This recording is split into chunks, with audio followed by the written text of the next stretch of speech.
Pedro from A&P-REACTS. I'm here today with Morten to talk about drumming, not to talk about Amaranthe. We're not going to talk about that part of your life. We're going to talk about you as a drummer, the artist that influenced you to pick up those drumsticks and be the drummer that you are today. How's it going?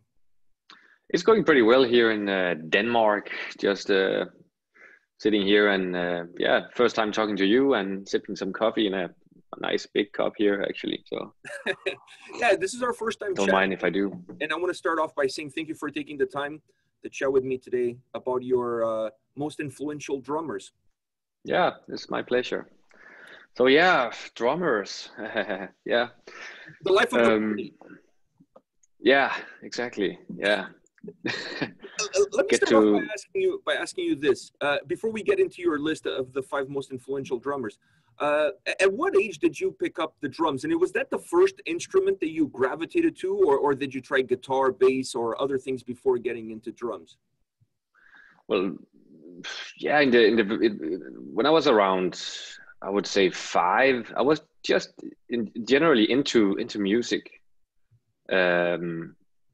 I was into all sorts of instruments. I made my own instruments. I made a makeshift drum kit out of everything from Lego to weird toys, and played with some chopsticks. And I have a weird picture with myself as 5-year-old with this old school leather jacket and sunglasses and everything, and listening to Metallica and AC/DC and all that stuff. Yeah, and I was into, I wanted to play guitar, drums, bass, even keyboards. If you can believe it. I wanted everything except for singing, pretty much. Wow. But the drums was like I guess maybe because of the most physical instrument that just appealed mostly to me. So that's what I started out with. And then I picked up the guitar as well. But, yeah. How did your family take it to when you started to play drums a little bit more serious? Because I would assume, first of all, it takes a huge amount of space. And then the second thing, it makes a lot of noise. Yeah. Well, actually, I grew out in a very tiny house, and you have these, what is the word? Like houses right next to each other. Oh, like yeah, literally, yeah, like this. And I had maybe 12 square meters room. And I actually got my first drum kit from my grandmom when I was 11 years old, and I got to have it in my house. And even the neighbors were very, very patient with me. So I had a lot of support, actually. This was before you could just get an electronic drum kit. It was the real deal. It made lots of noise, and people outside, people who passed by the house, they would hear it as well. Sometimes we would get anonymous phone calls as well. So, telling you to be quiet? Actually, not saying anything, just calling, and then yeah, just hanging up. Just hanging up, yeah. Just letting them know that, letting me know that they were listening, probably. Yeah, that's really funny. Did you take some lessons, drum lessons, growing up? I did, yeah. Well, first of all, I started out, I remember the first time I ever tried a real drum kit, it was in the 4th grade, I guess. I must have been 9 or 10. And we had this music class as you have, like once every week.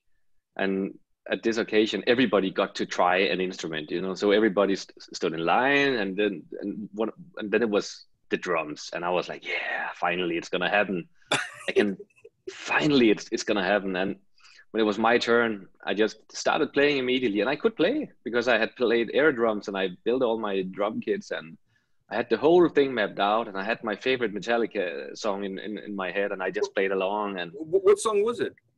I think it was Sad But True, if that's or if it was 91, I guess it could, it must, yeah. I love that heavy groove in Sad But True. It was for a long time my favorite song.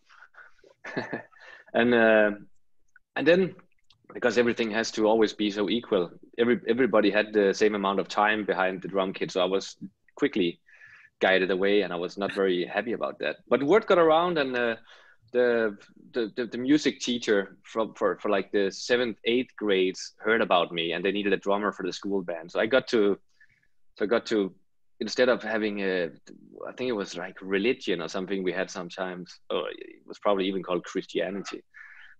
I was so lucky to get picked up in those classes because obviously they weren't that important. So I got to go and play with the big kids in the band. And shortly after, we played for the school's 25th year anniversary for 2,000 people, and that was my first gig. And I have like picture of me with like the double bass setup and the whole thing. Oh wow. At the end of the performance, did you get up with the sticks up in the air and then threw the sticks into the audience, or that was too early for that? I was, unfortunately it was too early. It would have been fun, but I don't think people would have even considered grabbing the sticks. It would probably just hit some old lady's glasses or something. So it would have been a great picture though. It would have been a great memory. Yeah, it would have been a great memory. So you started really early. Was it clear for you at that time that this was the path that you were going to take professionally, that you're going to be a musician, you're going to be a drummer? Not really, because it was like this, and then it was skating. I was like really into skateboards and rollerblading, and that was my biggest talent, like skating. I was doing it all the time, and then I had the drums and music, and was kind of on the side, but I was way more into skating. Wow, you're a Tony Hawk fan. Yeah, completely. Yeah, and also martial art. I was doing Taekwondo, and I was all into all sorts of stuff. So yeah, I guess when it was time to really like choose, I choose drumming because I had a lot of people. They needed a drummer, and I was the drummer. So I got to play with a lot of the big kids, you know, around town, and I always played with people that was much older than I was. So yeah, that's kind of how it picked up. Oh, that's cool. So you got to hang out with all the cool kids. So the drums exactly. The drums made you cool, even though you were one of the younger guys. Exactly. Well, yeah. I see. Very interesting. So now getting into your top 5 list of most influential drummers, or drummers that impacted your style, your way of playing, and the way you currently play. Let's start off, like, I'm not going to go on any order here, but I'm just going to pick names. Let's start off with Dave Weckl. What about Dave that you see in him that attracted you, that you perhaps brought something into your style? It was when I was around 17 years old, and I already been playing metal for many years around that time. It was by that I was very much into extreme music and metal and playing super fast, and everything I listened to was metal. And then all of a sudden I had this drum teacher kind of introduced me to all this whole other side of drumming with dynamics and everything that you don't have in metal, like all these crazy drum players around other styles of music that I wouldn't even consider back like earlier. And I remember watching this video with Dave Weckl, and it completely blew me away. It was so different. It's such a different way of playing the drums than the typical metal drummer. It was not only about the speed and like intensity. It was like so subtle, and it was so much dynamic and all this stuff that I didn't understand. I think that's what appealed mostly to me, because with metal it was like, yeah, I kind of figure it out now. Everybody's doing this fill, you know, everybody's doing the same fills, and everybody's doing like whatever. And then you hear this and you just like, what is going on here? And it completely blew my mind. So I had to get into this.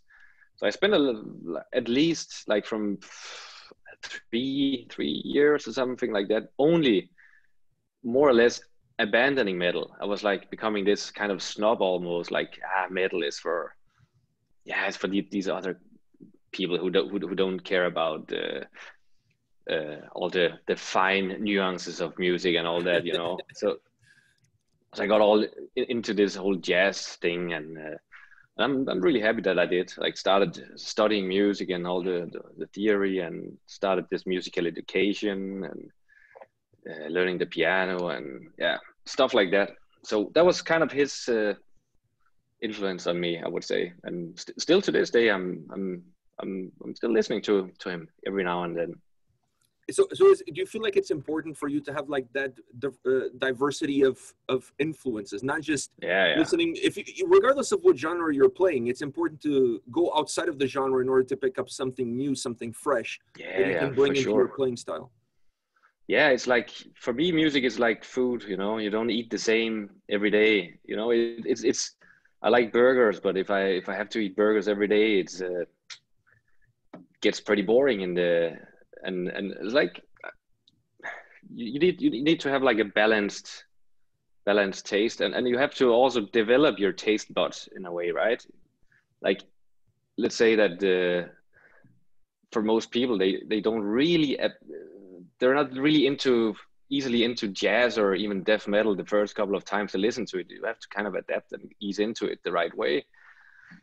And it's the same with the different musical genres. Like brutal death metal, you know, it's like a really strong cheese that you have to start with the mild one, and then eventually you can build up your tolerance, right? I've never heard anybody comparing brutal death metal with cheese, but it must be. If it's a dish, I think it's the best comparison. Not just a cheese, but a very strong cheese. Yeah, one of those cheeses that you can barely smell. Like you have to close your nose before you eat it almost. Yeah. Wow, that's a good one. I'm going to use that one if you don't mind. I hope it's not copyrighted. I'm going to definitely use that one going forward. No, it's taken as mine. Another name on your list, this one I wasn't surprised to see, and that is Gene Hoagland. I mean, the guy is like an epic name when it comes to drumming. I mean, he's played almost with incredible bands across the board. I mean, who hasn't he played with? What about Gene Hoagland? What about his style? And what band did you discover him with? Because, like I said, he played with a lot of different bands. Yeah, there was no way around Gene Hoagland. He is the undisputed master of metal drumming, and he has the whole thing. He has the creativity, he has the insane power, and he has the technique, and he has the taste, and the whole thing. Super tight, cool guy as well. I got into him with the album Symbolic by Def. The band Def with the album Symbolic, and then I went backwards from there. I listened to individual thought patterns with Def as well, and even some what is it called? It's called Dark Angel as well. Mm-hmm. And then a little while after, there was this whole strapping young lad thing for a couple of years. That was insane. And he did so much stuff, and he featured on many other albums. And his style, you can always hear if it's Gene Hoagland. He has this sound, even if it's being mixed by some guy who's mixing all modern productions or whatsoever. You can always tell it's Gene Hoagland. He has this signature and this approach to drumming that's it's influenced so many people, and so many drummers stole all of his licks, but still they don't come anywhere near. Yeah, do you feel like he's one of those guys that you can't play like him, but you can take ideas from what he has done and kind of bring those ideas into your own playing style? Is that how you look at it? I think I look at it the way that you can hear when he put his drum on something. You can hear that he didn't just play what was asked. You know, he didn't just go in and I'm just gonna, you know, let's say that he has some programmed drums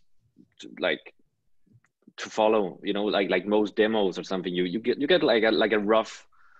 You get an idea. Yeah, you get like from the songwriter. Here's this song, and it is like programmed drums, and go something like this. And I don't know for sure, but I highly doubt that Gene Hoagland is just fine with whatever is being programmed, because he clearly knows better. And I kind of like the same approach. You know, you have some kind of basic concept written by someone who doesn't really understand drumming, and then you kind of correct it, and then you make it like really interesting. And even if it's like small things here and there, you add some spices, and you know, in the main dish, you know. So it's not just meat and potatoes. It's you have to add all the different flavors, and that's, I think, Gene is a master at, and he was way ahead of his time. I think he's still trailblazing. I think he's a guy that's so far ahead of the pack when it comes to metal drummers, like you said, that everybody's still catching up to the things that he's done. Yeah, completely.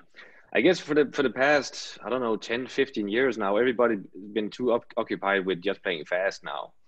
And maybe lately they kind of got more into the more interesting things, you know, and like, yeah, sure, it's impressive, you know, and when someone can play really fast, it's cool, but it's pretty boring in the in the long run, especially if there's no variations and cool. Speaking of variations, like when you're playing live, do you change slightly the way you play certain songs, or you try to stay as close to the script as possible?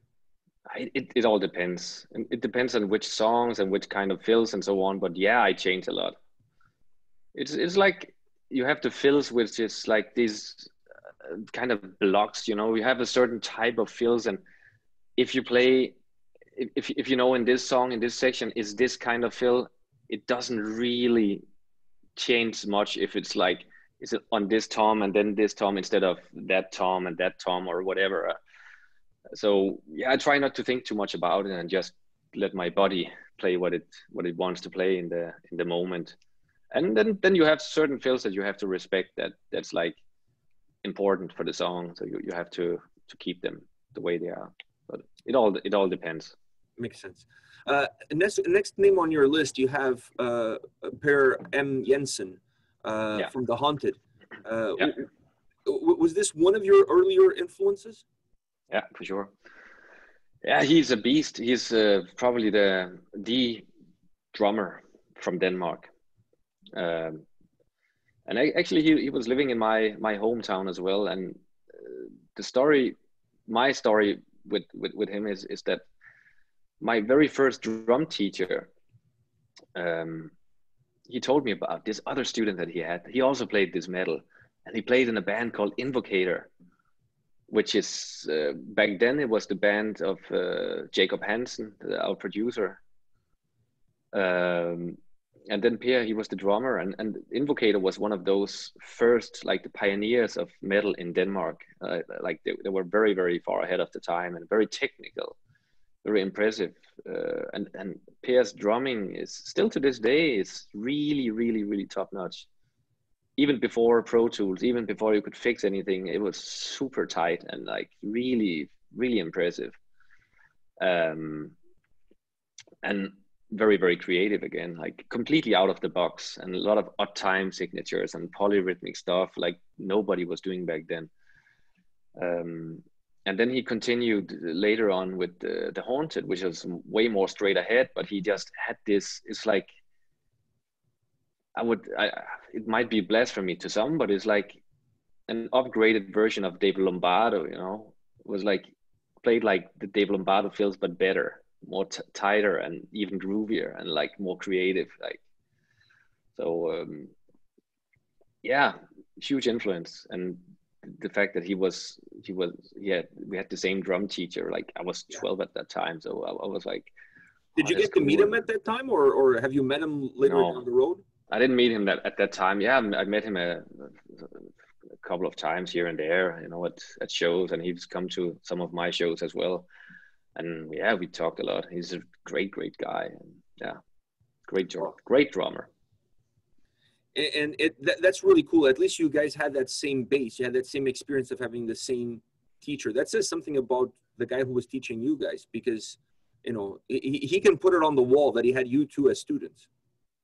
Yeah, well, he didn't have any influence within the metal.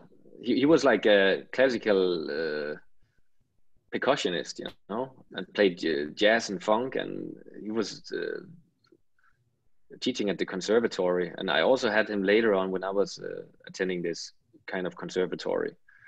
So I had him like actually twice in my life, like when I was in the very beginning, and then again when I was like, I don't know, 19, 20. Wow.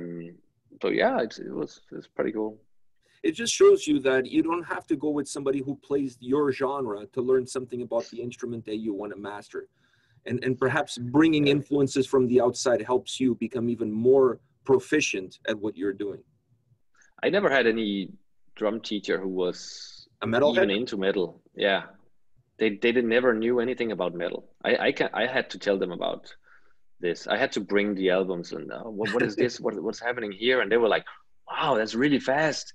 But what he's doing is this. And then he would show me the concept of how do you learn what this guy learned, you know, not just showing, oh, it's like this, you know. It's like, yeah, you can learn that from YouTube. Okay, didn't have YouTube back then, but I guess that's how a lot of kids learn it these days. They see someone play something and then they just copy it. Yeah. And then they assimilate it that way instead of learning the basic foundation and principles. So is that really, do you find that important, the how can I say this, the backbone of the musical side of things, not just learn the organic way of playing, but also know the theory and how things work? Does that give you a different reach as far as being a drummer? Yeah, it's far superior, because then you can make it your own. If you know the principles, then you can create your own.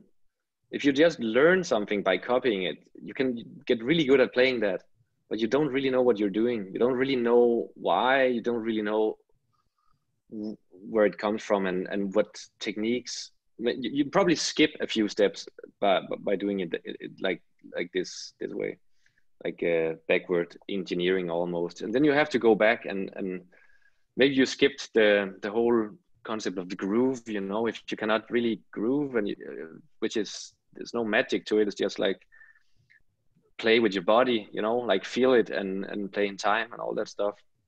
But everybody has their own way, I guess. But yeah, I don't know. Maybe it's just because I'm from a different time. This is my concept, and maybe it's probably working well for young people nowadays. But I'm happy that I didn't skip the foundation, and to be honest, it's what I'm working on the most these days. I'm not sitting and geeking around with super complicated stuff, because by getting better at the foundation, all the complicated stuff gets even easier. So it's always the foundation. It's always the big thing for me. I find it that when you know the basis, when you know the foundation, like you're saying, if things get changed on you, or if things change, you're much quicker to adapt to that change, because you understand where things are coming from. Exactly. Like you said, if you just copy somebody and then suddenly one thing changes out of place, you're completely lost, because that's not how you've learned it. Exactly, and that also goes especially in the studio. Because if you plan everything perfectly, that's just not my approach to recording an album. Okay, we have a little bit more time in the studio than most bands maybe these days, but I was always more into adapting in the moment, because if you sit at home and you practice something until you can play it perfectly, and then it's the recording time, and then you listen back to it, you go into the control room and you're like, oh, it didn't actually sound the way I thought it would sound to this song.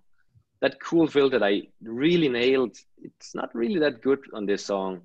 And then then it's really difficult to go in and change it, because you hear it, you kind of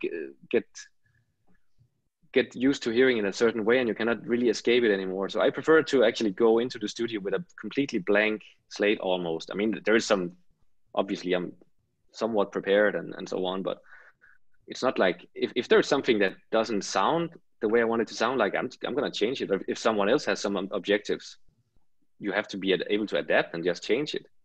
Mm-hmm. There is nothing to discuss. You don't play for your ego, you play for the music. So yeah. Do you enjoy the time in the studio as a drummer? Like is that something that you look forward to, or is that the thing you like the least about the process of making an album? I love it. Yeah, it's what I'm looking forward to the most, actually. I love the creation process. Also because with Amaranthe, especially, we have such a creative process now that it's completely free. I'm free to do pretty much whatever I do.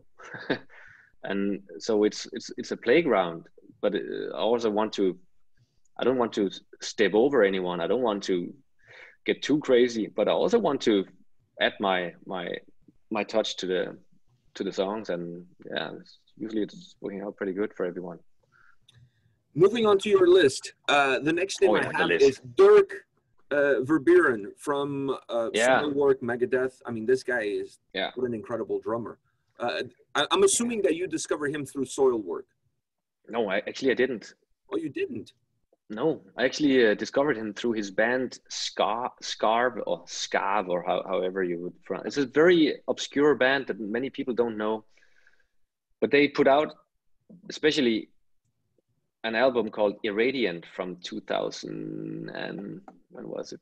2004, something like that. I think maybe yeah, which is just amazing. Like musically speaking and drumming, it's so fucking good. Nothing to this day, in my opinion, in technical death metal comes anywhere near this. The production is so organic and natural and so fucking good. Produced by Daniel Bergstrand. A real strong cheese. Oh, it's not that strong actually, because it's not that brutal. I mean, it is brutal, but it's like intense and it's very musical. It's like more refined. It's more like what kind of cheese could? It's like a really to make Melissa proud. It's like a Gruyere cheese, you know, from Switzerland. Like, yeah. Oh, yeah. So I was really into this band, and when I got on a tour, I was playing with this band called Hate Sphere from Denmark, and we were opening for Soilwork, and he just got the job for Soilwork back then. This Stabbing the Drama, it was 2005. And it was my first European tour. I got to meet him, and the Dirk, and he was just killing it every day. I never seen anyone play like him, and he was the nicest guy ever. And his hands back then, he wasn't playing with gloves, so he got like these blisters everywhere, and he almost couldn't play, but he nailed it. He was playing so hard every day, and I remember they had to even cancel a show because of his hands back then. It was devastating. But wow, what a drummer. Still to this day, I mean, it's insane. And he did so much work, so much session work for so many bands that nobody will ever hear about. But his drumming is just out of this world. And he just nailed it on the spot, like these albums in like 1 and 2 days sometimes, just perfectly. And yeah. And then I even got to replace him in this band, this Scarf, back in 2007, playing Grass Pub and Hellfest. My first time playing those two festivals. And later on, I did a couple of Soilwork shows for him as well. So we became really good friends around that time. So his influence is like massive. He's probably the drummer I stole from the most, I would say. Does he know? Yeah, of course he knows. Yeah, I think he stole a little bit from me as well, from my work at this band called The Arcane Order. So I think we were equal. So you heard the album first, then you got to see him playing live on that tour. Yeah. Was the playing live would solidify your perception of how good he was after you had heard the album? Is that how it worked for you? Yeah, this and his mentality, you know, being this super serious guy with his craft, you know. Everybody else was partying and drinking and getting shit-faced every night. Not him. Never. He was sitting with everyone in the lounge, and he was kind of participating, but he was just going to bed a little bit earlier than everyone, and he was ready every day. I mean, he was just kicking ass. Were you surprised when he moved to Megadeth, or did you feel like that's a good fit for him? Well, I wouldn't really say that this is. I mean, he can play anything, so of course he can play Megadeth. I don't know if it's a good fit. I mean, he could probably play this better than most people, so why not? And it's a good gig, and yeah, I totally understand why he did it. Completely. I would I don't know if I would have done the same, but yeah, it makes sense to me. Yeah. It's a good move. It's a good career move. Let's put it that way. Yeah, it is. Yeah. The last name on your list, I'm going to be honest with you. I'm a little surprised with this last name on your list, because when I hear drummers talking about this guy, I never know if you guys, Listen, I never know if you guys are being serious or if you're being Yeah. sarcastic.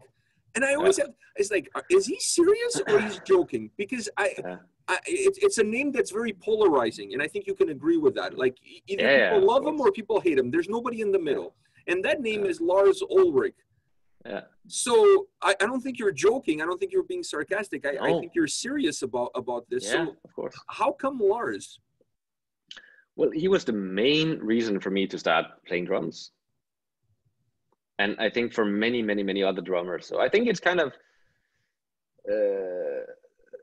a douchebag move to you know, like to go afterwards, you know, you get into this and then you kind of like take everything away from what he did, you know, by talking shit about him and his drumming and so on. Because yeah, I mean, Metallica, first of all, is the biggest metal band to ever exist.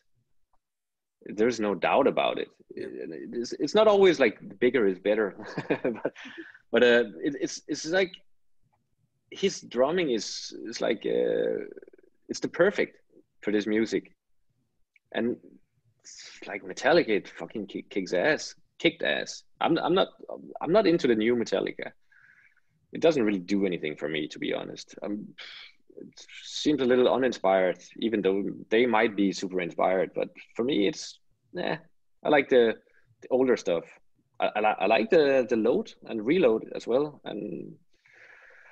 But this is what got me into playing drums in general. He was, first of all, I heard my parents talk about him.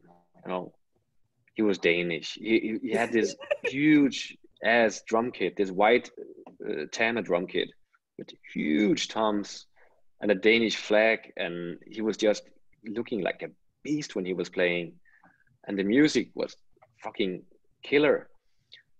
So I didn't, you know, when you're like 7 years old or even like older, you don't have these, like, you're not the music police. You're not standing like, oh no, it's cool, but yeah, he didn't really nail that part. So, you know, who cares if he nails it? I mean, this was before stuff was supposed to sound like it's like it's already fixed live, you know.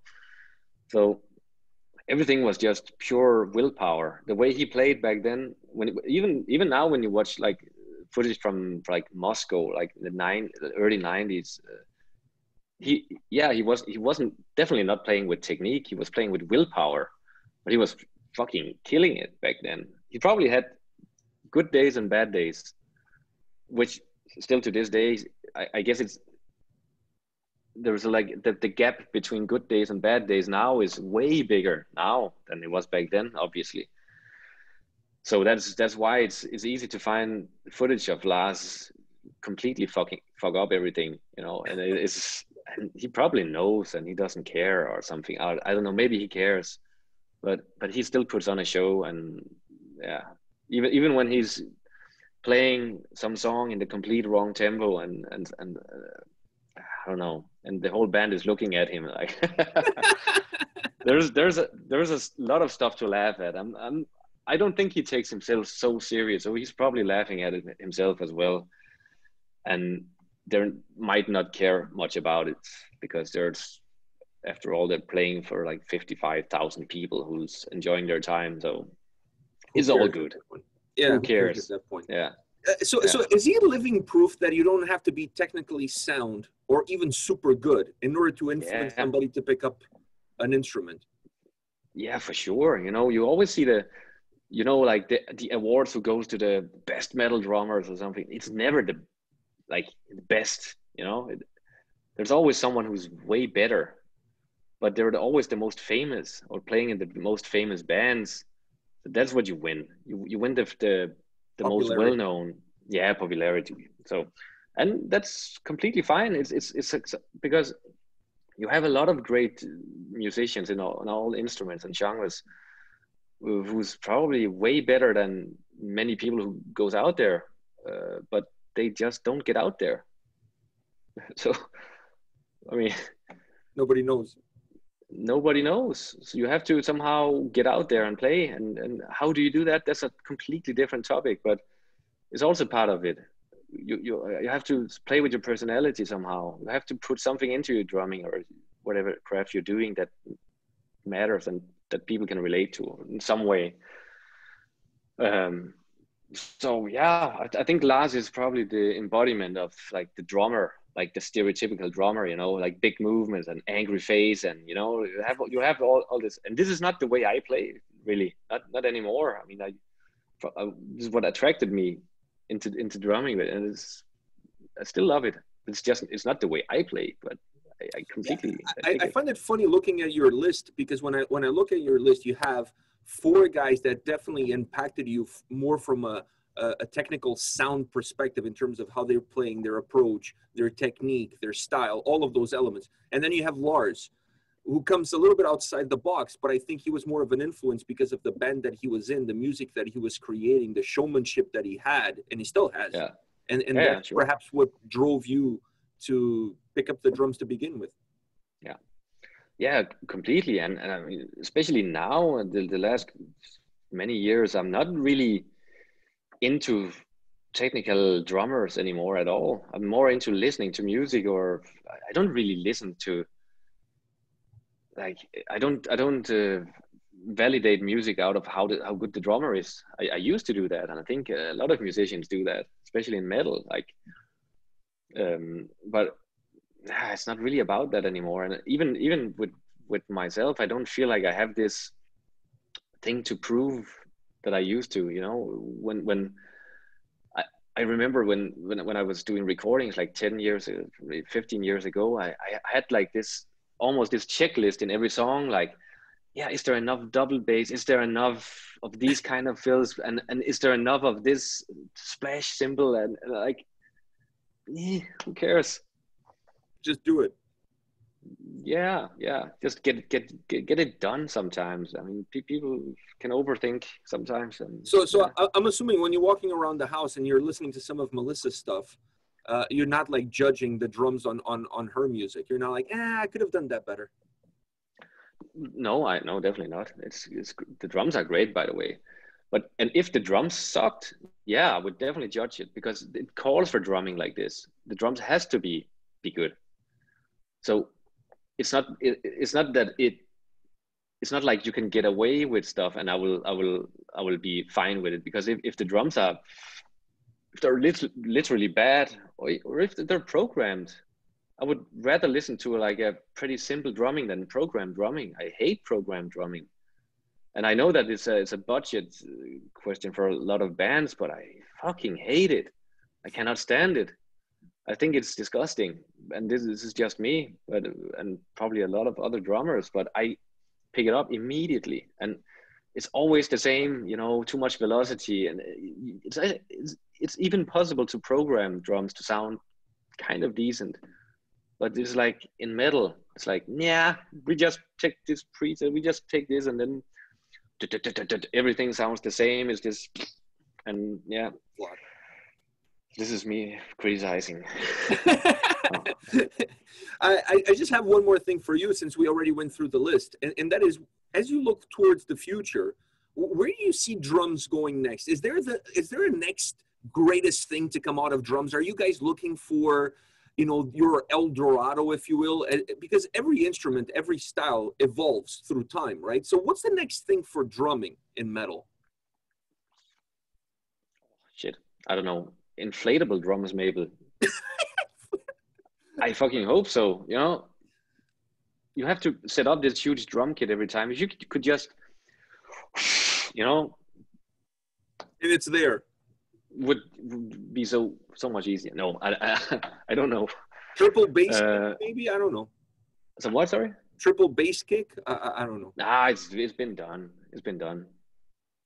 Yeah, I think Anders from Hammerfall, he had like 6 or 8 bass drums a couple of years ago. So, and you have guys doing like having like I think it's Terry Bozzio who has maybe, I don't know how many pieces, but a couple of 100 pieces or so on his drum kit. So, been there. More cowbell, perhaps? Like you feel like maybe cowbell is not enough cowbell in metal these days? Maybe we need a little bit more cowbell. Like maybe replace the bass drums with cowbells. Yeah. That would make everybody happy, I think. It would make me happy. I'm a big fan of cowbell. Yeah. Well, every singer should have one, you know, around their neck when they're running around. Yeah. At least it would have more something to carry on stage besides just carrying themselves on stage, you know. Like you guys are carrying all the drum pieces, putting everything together. They just have to touch the mic and make sure the mic has good sound. That's it. No, but they have the cup of coffee, you know, and at least for sound check. So that's or a hot tea or something like that. That's true. Hot tea, yeah, exactly. Yeah. They're carrying two things. Okay, the mic and the tea. So their hands are full. Their hands are full. You cannot do not expect big things. Out of singers. No. All right. On that note, I want to thank you very much for your time today. This was an absolute blast and pleasure to chat with you about your influences in drumming and drumming in general. I really had a good time. Thank you for taking the time. Me too. And we hope to see you guys on the road soon. Hopefully this pandemic will be over this year and you guys will hit the road and we'll get to see you guys play some shows and play the new album. Yeah, I hope we will get our ass back to the States soon. It's been a while, so yeah. I mean, we will as soon as we can, obviously. Yeah. So hopefully, see you guys in Toronto. Oh yeah, Toronto, one of the greatest places. I had my 30th birthday in Toronto, actually. Oh wow! Yeah, so there's definitely a connection with the city. Yeah. Playing at the Mobile Mod Club or something. I think it was called. Mod Club. Yeah. Yeah. It closed down now. Yeah, I heard. Yeah. Yeah, permanently. I mean, I don't think it's going to be the only venue closing down, unfortunately, because of what's happening. But it's a sign of the times. So what are you going to do? Yeah. All right. Thank you very much for your time. All the best. Stay safe, stay healthy. Best of 2021 for you and Melissa and all your loved ones and the band as well. And we'll chat soon again and take care. Thank you. And you keep up the good work. Thank you. All the best.